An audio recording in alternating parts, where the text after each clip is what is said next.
อ่ะน่ะได้ฮะนี่โอ้ยบ่อยู่ขนาดแลมโบ้ได้นี่ช่วงนี้เหนื่อยจะอ่อนแอเลยเนาะให้ไว้ใส่ไว้อันนี้ก็ได้ติเนาะนี่บ่เปิดนี่ก่อนเนาะเฮ้ยบัดนี้เห็นได้บัดนี้หมุนเขาเด้ว้าเอ้ามันเห็นได้สิ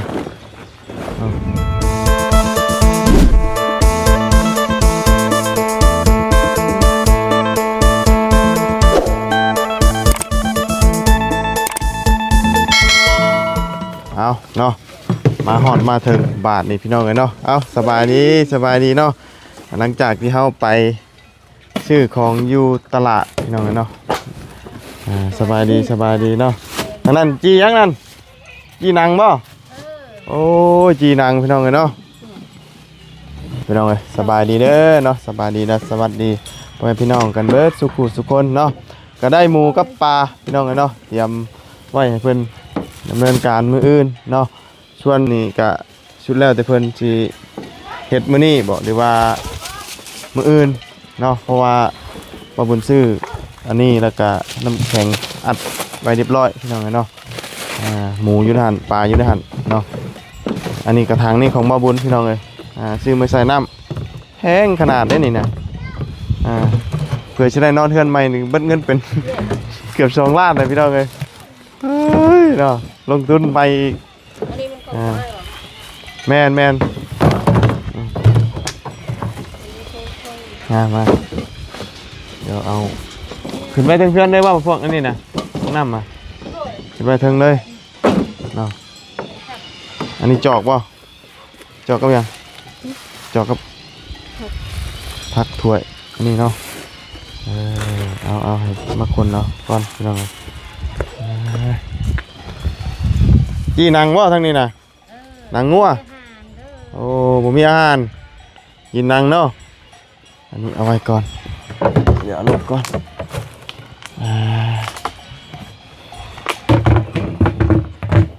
เอาไว้ก่อนนักเลยนี่พี่น้องใส่น้ำก้อนเลยเนาะอันนี้จะดีเบิดพอดีพี่น้องเนาะงบน้ำมาบุญซื้อเบิดเกี่ยงเลยบ่ให้เดือเนาะ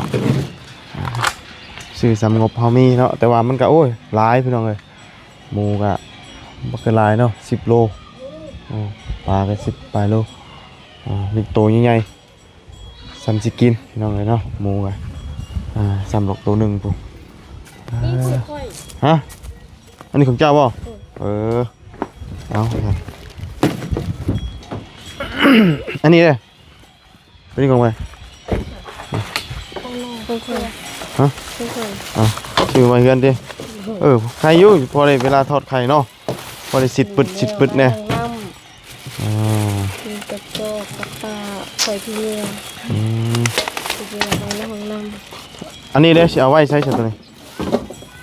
พวกงูนี่เอาไว้ตรงเรือนเลยไว้สีอันนี้พวกแบบประเภทสิเฮ็ดอยู่เฮ็ดกินนี่ไผสิเป็นคนเฮ็ดอันนี้นะผู้ใหญ่หั่นแหละผู้ใหญ่นี่คือหาเพิ่นเรียบร้อยแล้วบ่แรงก็ต้องไปจับเพิ่นแล้วบอกเพิ่นให้เพิ่นช่วยต้องขึ้นอยู่กับเจ้าวันนี้เด้อทางมาบุญก็มีแต่ว่าซื้อให้ได้แต่ซ้ำนี้เนาะส่วนสิซอยมื้อนี้หรือว่าซอยมื้ออื่นก็สุดแล้วแต่เจ้าบางทีก็มื้ออื่นให้เขาเฮ็ดแต่เช้าก็ได้แต่แล้วแต่เนาะเอาอิงตามสะดวกเนาะแบบใดก็ได้นั่นแหละเพราะว่าอันนี้นะอัดปิดไปแล้วบ่เปื่อยง่ายหรอก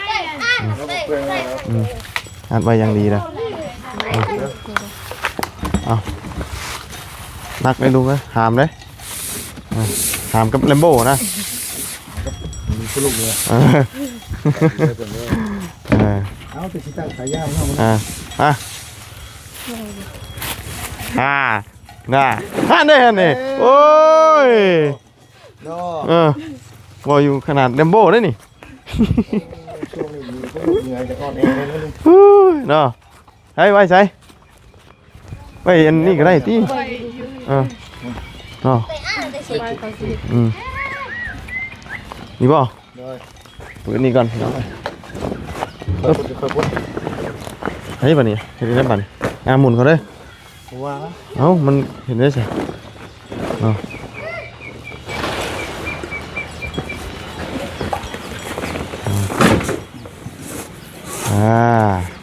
เรียบร้อยเบิดได้บ่ในรถน่ะยังเหลือยังเอามาให้เบิดได้เหลือมีแต่ของโอ้ย จะลงมัวป่ะ อันนั้นของชูเฮาเนาะอะไรเก่งหนูพี่น้องเลย อันนี้ของค่อย เน่าหรือเน่า อ่า เป็นของ อันนี้ของมาบุญเมื่อใส่น้ำปลาห่มอันนี้พักไปใส่แกงหนูพี่น้องเลย เร็ว โอเคเนาะจบไปแล้วให้ประตูเราไปยุ่งบ่บัดนี้เราไปแต่ตอนนั้นยังไม่ได้มาเลยบ่เนาะ นี่นังยังให้เลยนะ เอาเนาะ นังวัว ให้อันว่าบานพับอันว่าอันนั้นเพิ่นมาแก้ให้แล้วบ่ ยังแล้วว่ามืออื่นแบบสิเปลี่ยน เพราะว่าเพิ่นใส่ผิดทางเนาะเอาอันนั้นอิหยังเอาน็อตออกนอกบ่ไปซ้ำบ่ได้ล็อกแล้วอ่ะนี่ดีเนาะมันก็คือว่ามันต้องเอาตัวนี้อยู่ในตัวน็อตนี่ต้องทับตัวนี้ทับมันใส่ผิดอันนี้นะบ่ได้แบบทำเขามาเขาก็หั่นเอานี่ก็คือเก่าเขาสิงัดเนาะเป็นน็อตเลยมาบุญก็มาวานนี่ก็บ่ได้สังเกตได้เนาะมีแต่ว่าใส่แล้วอ่ะบ่ได้สังเกตหุ่นน็อตนี่เห็น FC เพิ่นคอมเมนต์เข้ามาอยู่เนาะอันนี้เป็นน้ำเป๊ปซี่กับน้ำแดงเนาะนี่เป็นทางของน้องบุตรเพิ่นซื้อเองพี่น้องเนาะบ่บุญมีแต่ซื้อแต่ปลากับหมูเนาะตามจำนวนเงินที่มีเนาะให้น้ำในไว้ใช่ซะ โอ้ยอยู่ใน เอาไว้อะไรห้องนี้บ่อ๋ออันบ่มีก็เอาซ้ำที่มีเนาะแต่ว่าของกินนั้นหลายเติบอยู่หมูก็10 โลก็บ่ก็หลายเนาะแต่ว่าสิเฮ็ดเมนูใดก็มีแต่ว่ามื้ออื่นเนาะแบบลาบบ่หรือว่าแบบใดอยากจะลาบเด้เนาะตามอันน่ะเบิ่งปลานี่ก็บางคนอยากก้อยบ่ทางนี้เพิ่นมักบ่ โดย มักก้อยเนาะก้อยก็ก้อยคั่นสมมันเด้คั่นสมก้อยขวดดิบนี่บ่อยากปานใดเนาะปลากระโตก็ใหญ่นึงสิโตใหญ่พี่น้องเอ้ยตู้ยังบ่มาเนาะ โดย ใช่อันปลาอันวานได้เนาะฮะ อยู่เฮือนหนูอะ ฮะ ใส่อยู่ในตู้เย็น อ๋อมันตายแล้ว โดย อ๋อไปฝากใส่ตู้เย็นอยู่พุ่น โดย อ๋อคิดว่าอยู่นี่นะเอ้าตอนเราไปยามมันตายแล้วบ่ ยังแต่หากะประมาณหากะเว้นตาย ฮะ หากะ หากระตายตอนเว้นบ่ โดย ซ้ำกันเบิดเลยบ่3ตัวนะ โดย ปลาในเข้าหูเดียวบ่ นี่ มันคือเข้าหูเดียวพร้อมกันเลยเนาะเข้าตัวเดียวได้พี่น้องเอ้ยวันนี้เข้านี่สิมาหน่อยลายอยู่บ่มื้อนี้สิมาประมาณทำใดเข้า ลายอยู่ ฮะ หมักลาย ประมาณเครื่องเป่าบ่ โดย สิประมาณเครื่องเป่านี่ก็น่าจะโอเคเนาะหมู่ครูมีภายในก็มีแต่ว่าเราก็ไปหาเนาะหาเพิ่นมาซอย1ข้าว1น้ำนี่แหล้วซอยเรียกช่วยงานเนาะถ้วยบวงใส่อันประเภทของอยู่ของกินก็มีอยู่บ่ โดย พอมีใส่อยู่ถ้าบ่มีก็ยืมก่อนเนาะมันสิชื่ออันว่าถ้วยโพมกับมันเบิดเด้เนาะงบมันเบิดเลยมันบ่มีงบเพิ่มนะพี่น้องเนาะมีแต่ซ้ำนี้เขาก็เอาซ้ำนี้เอาซ้ำห้องนี้เนาะซื้อได้สำใดก็เอาสำนั้นมันเบิดได้จ้ะเนาะมีแต่ว่ามื้ออื่นก็สิได้เป็นเงินเป็นจานกระจายค่าส่งค่าสร้างเพิ่นได้แล้วนี่เนาะสร้างเพิ่นบ่มามื้อนี้มาตั้งแต่มื้อใส่นี่เนาะ อืมอืมอืมไปใส่ลงตารางพวกนี้เนาะอันแบบพวกพื้นพวกอหยังเจ้าเอาใช้ซะมีนะบ่อันนั้นบ่อันกองอันไว้เห็นบ่ โดย อ๋อไปลงก่อนพี่น้องเลยโอ้ยโอ้เราจีหนังคิวหนังเนาะน้ำหม้อหนึ่งข้าวได้จ้ะมาพี่ดู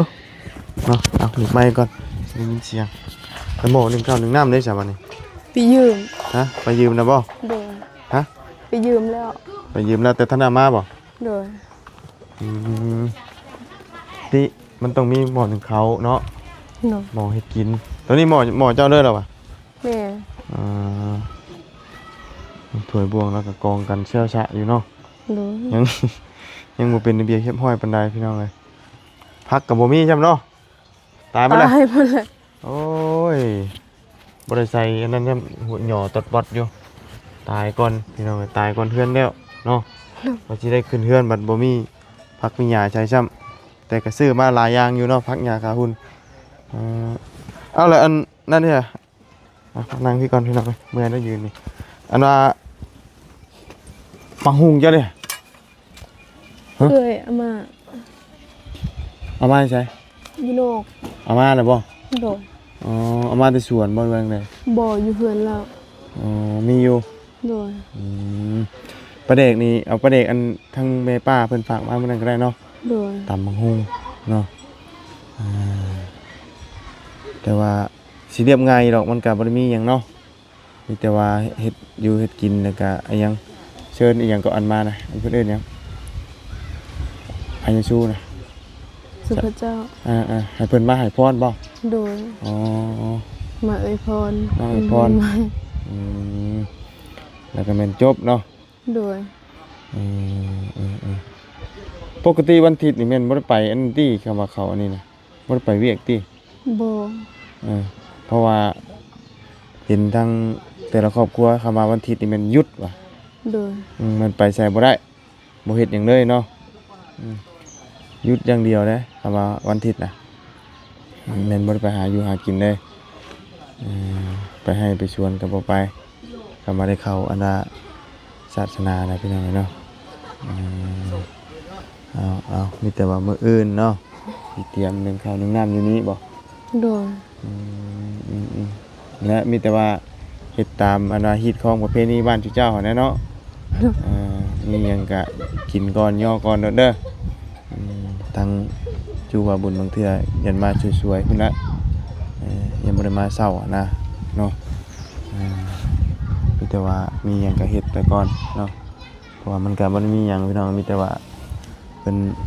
เฮ็ดอยู่เฮ็ดกินข้าวสามัคคีซื่อๆเนาะประตูเราไปหาคนเนาะตอนเราไปนะพ่อเราอยู่เรากำลังย่างไป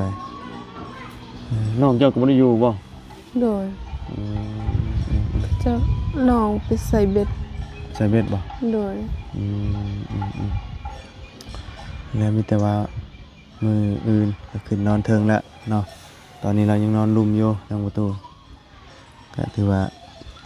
จดจาดไว้เติบพี่น้องเนาะก็บ่ได้หึงลุกยืนแป๊บเดียวเนาะงบก็มาทีละน้อยก็พอดีจบสิ้นสมบูรณ์พี่น้องซันแม่นบ่มีเนาะเฮ็ดอันเนี้ยเฮือนน้องบุญนี่ก็ถือว่างบบ่ได้มาบาทเดียวนะพี่น้องเนาะมีแต่ว่างบขาดเนาะขาดแล้วก็มามีผู้ใหญ่ใจดีเพิ่นชดเชยเข้ามาเนาะมื้อนี้ก็ถือว่ายังบ่มีหยังเตรียมบ่จบเลยแล้วเนาะ โดย มีแต่ว่ามื้ออื่นพุ่นเนาะ โดยเบิ่นแล้วตั้งแต่4 โมงนึ่งข้าว หนึ่งเขาแต่ว่าน้ำในมันจะเอาอยู่นี่บ่ โดย น้ำใส่น้ำยัง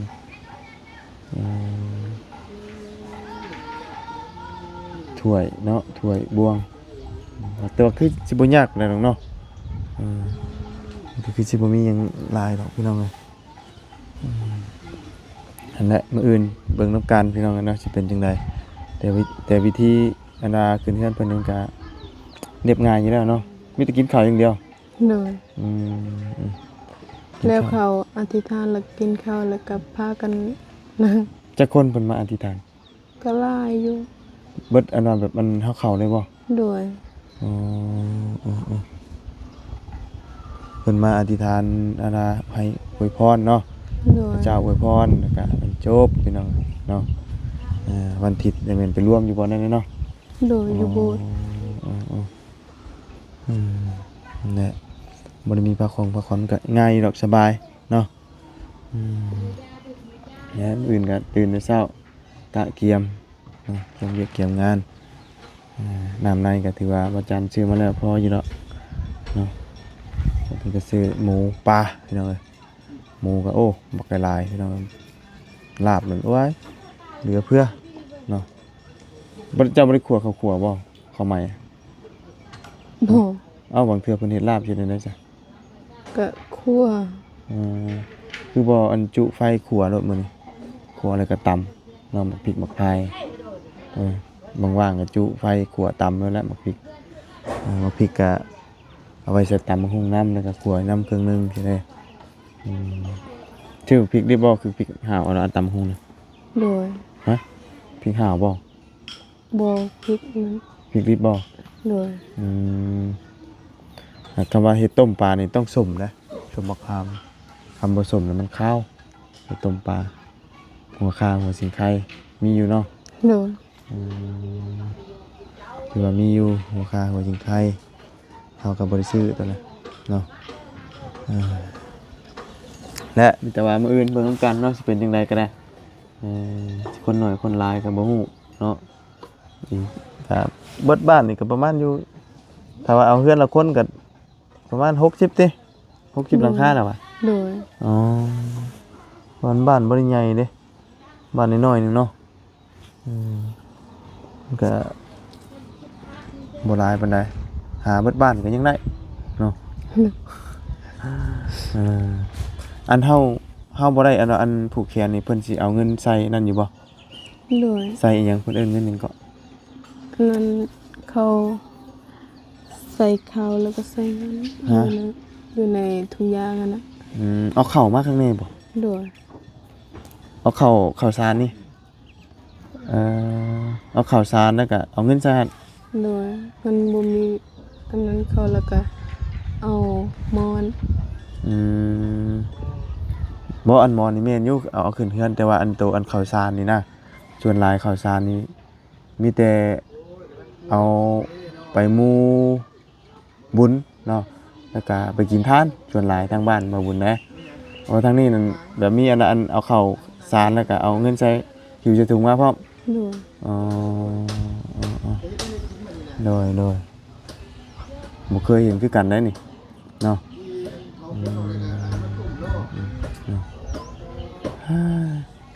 มีแต่ว่ากะเกียมเด้อบัดนี้เด้อ โดย มีหยังขาดเดือกันเนาะหมูปลาสิเฮ็ดมื้อนี้ก็ชุดแรกแต่ชุดเจ้าเนาะเฮ็ดมื้ออื่นก็ชุดแล้วแต่ว่าส่วนหลายอยู่ทางนี้น่ะเพิ่นมักเฮ็ดตอนเช้าเนาะ โดย เพิ่นสิบ่กะเกียมไว้แต่ว่าทางบ้านบางบุญนี่เพิ่นสิหั่นซอยไว้กะเกียมไว้เพื่อมันสิได้ไวเพราะว่าเพิ่นมาเลยเพิ่นสิพากินพาไปแล้วเพิ่นบ่ได้มาท่าได้อยู่บ้านนี่มาแล้วมันย่อคืองานดอกงานหยัง แล้วมื้อนี้ก็คือการเขาเฮ็ดแต่ประมาณ 4 โมงแล้วก็แล้วแล้วก็มื้ออื่นก็เกี่ยมย่อเขาซื่อ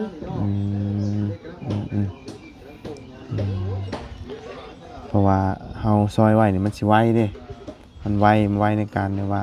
คือสิไรนี่เฮาซอยไว้ได้อันใส่น้ำแข็งไว้เนาะแต่ว่าชวนลายเห็นขึ้นเฮือนแต่ละหลังอยู่พี่น่ะเพิ่นมีแต่เฮ็ดตอนเช้าเพิ่นบ่ได้ซอยไว้เลยนะมีแต่มาเฮ็ดสดๆตอนเช้าเลยผู้ใดมาทากินอยู่หั่นแหละเพื่อเฮ็ดให้อยู่ในกินแล้วเด้เนาะเนาะพี่น้องเอ้ยมีแต่ว่าพ้อกันมื้ออื่นเพิ่นได้บัดนี้เด้อ ๆโดย มีแต่ปล่อยให้เพิ่นดำเนินการเองบัดนี้พี่น้องเอ้ยเนาะเป็นจังไดก็ได้มีแต่ว่ามาอัปเดตน้ำหลังเบิ่งเนาะเพราะว่าซื้อข้าวของให้เพิ่นเรียบร้อยตามจำนวนเงินเฮามีซื้อเบิดพี่น้องเอ้ยเนาะเบิดเลยงบที่ว่าเพิ่นมีจากทางพ่อลุงเพิ่นฝากมามื้อนั้นแหละเนาะ100แล้วก็เหลือจากซื้อหันซื้อนี่เนาะเหลืออยู่900,000 กับ50,000แล้วก็เงินตัวอันว่าสิไว้เตรียมค่าสร้างมีอยู่10ล้านกับ300,000เนาะก็เอามา1,300,000เป็น2ล้าน250,000เนาะก็ซื้อหมดเลยเนาะบ่ได้เหลือไปซะเนาะมีแต่สิออกก่อนเด้อบัดนี้เด้อจังใดก็พอกันมื้ออื่นเนาะมีแต่สุดท้ายนี่ให้เจ้าฝากขอบคุณขอบใจทางคุณยายใจดีเพิ่นนี่เด้อโดยเอาเลยเนาะคุณยายใจ ขอ ดี บ เบิด ข ทุ อก บ ผู้ ใจ ทุกคน เด้ นั่น อ แหละ ที่พ่อแม่ใจดีขออยู่ดีมีแห้งไปใส่มาใส่ก็ตลอดปลอดภัยความเจ็บยาใดความใครยายมีปรารถนาสิ่งใดขอให้ได้สิ่งนั้นขอให้ร่ำขอให้รวยเด้อขอให้เฮงขอให้ปังๆสาธุและก็ขอบใจบ่บุญบันปานำเด้อขอให้อยู่ดีมีแห้งไปใส่มาใส่ก็ตลอดปลอดภัยความเจ็บยาใดความใครยายมีปรารถนาสิ่งใดขอให้ได้สิ่งนั้นสาธุ ถูกเนาะเอามีแต่แหละอีหยังมันยังบ่ทันเสร็จสมบูรณ์เจ้าก็เฮ็ดเด้อ โดย โอเคเอาไม้มาโดยสบายดีเนาะมาในท่านในนี่จะเก็บขวดเนาะอันไหนเป็นตารางกะล่างเนาะไปสาวพี่น้องเนาะมีแต่ว่ามื้ออื่นเนาะพอกันพี่น้องเอ้ยเนาะซื้อของมาเรียบร้อยมื้อนี้พี่น้องเอ้ยไปซะเนาะจังได๋ก็ขอบคุณทางผู้ใหญ่ใจดีเบิดสุคนเนาะที่ฝากเงินจำนวนนี้เนาะมาร่วมสมทบเพื่อนน้องบุษบาเนาะตั้งแต่ต้นจนจบเนาะมื้ออื่นก็เป็นมื้องามยามดีเนาะที่สิขึ้นเฮือนขึ้นศาลน้องบุตรเนาะจะได้ขึ้นนอนเฮือนงามพี่น้องเนาะจังไดก็ลำลาก่อนพบเจอกันใหม่ขอบคุณพี่น้อง FC ที่ติดตามรับชมไปเด้อพี่น้องเนาะสบายดีบ๊ายบาย